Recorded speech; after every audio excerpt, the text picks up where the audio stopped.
2021-09 first, and that is going to be a budget amendment for our kids club and TLC. That's our after-school care. And we're not requesting any more money. All we're doing is moving some money for extra cost due to COVID. So we held our kids club for 6 or 8 hours on days when our asynchronous days, on days we were closed due to COVID. So we're moving money for those site directors who had to stay there 6 or 8 hours instead of their normal 3 or 4 hours. So that's all we're doing with that budget amendment. The reason you see it broken out how it is, we break out between account numbers between our kids club and our TLC programs. That's the only reason it's broken out. Motion to approve. All those you want me to give him a second to ask any questions? I have. Okay, ask the questions. What's on the? Sorry. You're on this one right here, the kids club, and this one's the second, let's talk, just put money, moving money, but the code for the site directors, is all that we have to do is second.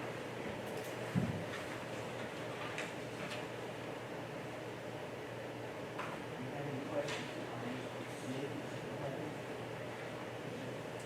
Already had a motion, had a motion, yeah. Okay, this is first. Okay, correct? Got a motion and a second, all those in favor?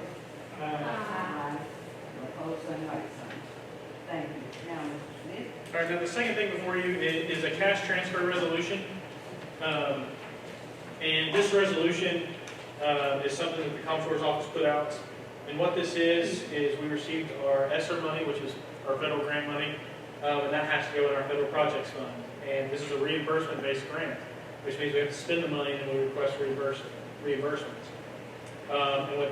Because some of these dollars are large, we would go into a cap deficit, we would overdraw our county trustee's office. So we're requesting to move up to $1.5 million over to our federal projects fund just for cash flow, so we don't go into a deficit. And then we'll move that money back once we get done with our federal grant spending. So this does not affect expenditures or revenue in our general fund, but it's strictly so we don't overdraw our cash in the trustee's office. Where did you say this come from? So this transfer would be from our general purpose school I fund. mean that thing, what was the very first thing you said? Federal grants. So as part of our COVID grant money, they call it ESSER. We've gotten it from the federal government. Whose idea was it? Oh, the state comptroller's office puts out a draft. That's what. So that is their wording. And so every school district I know of is having to do this because this is a reimbursement-based grant. And you got the money from the feds already? No, so it's a reimbursement, so we have to spend it, Spend the money. and then they give it back to us. How However, long does it take to do? a week to 2 weeks, depending on how eager they are. Now, it could take long. take a little longer. It could take up to a month potentially. But generally speaking, it's 7 to 14 days. Generally. That's why it's incumbent upon us to make sure that we have not only the records, but also to justify what we're going to be reimbursed on. Now, another question. Sure, okay. Now, what is this money going to be used for? I know it's COVID relief. Have you spent it yet? Are you going to? No, so we have not spent this. This has to be approved by the state and federal governments. So we submit multiple applications to them to spend it. So it's spent on everything from textbooks to our summer learning camps that they've put out, things like that. But we have to spend it before they'll reimburse us. Motion to approve. Second. All those in favor say aye. Aye. All opposed, same like sign. And I know the complicated. Sure, that please. it does have to do with it, it doesn't affect this. First 9 months I was your county attorney, y'all would call the school system around, and the general public school from the last 15 days. We begged the comptroller, because they had money in other accounts. We begged the comptroller for us to move money over. They would not do it. So when I saw this other night, when I asked you that, I thought, man, what I would give to have that person. Well, that's really what he had said too in the beginning, was to avoid the overdraft. Right. Yep. He said Yeah, that. I'm glad to see it, don't get me wrong. Yeah. 30 years ago, when they made my, I was a young man, I still could be. Yeah. And think of the time of year too, as far as where a lot of school district budgets are residing. So this becomes becomes coverage. And it amazes me that he's gonna be on something 7 to 14 days from federal government. That's amazing. It passes through the state, so that's why it says a long application process, it is not quick. So, we generally say 14 days. Anybody else? Last year, you weren't here, Don was here. You passed a resolution around $88 million for the insurance, it's an estimate, although we didn't have any money.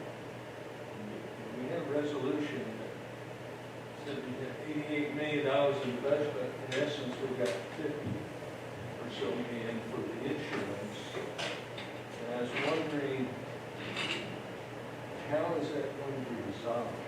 And you didn't really have any money in that resolution, it's an estimate. And you have any idea where that was accounted for in the accounting portion of the budget? Yes, so that's gonna be our federal projects fund, if you're talking about for our building program. Right. It's gonna be in our Fund 177. So that had a corresponding expenditure, so we don't have to do any adjustment, because we had less revenue, we've had less expenditures. So it'd be no difference than if you estimated a certain dollar amount for sales tax.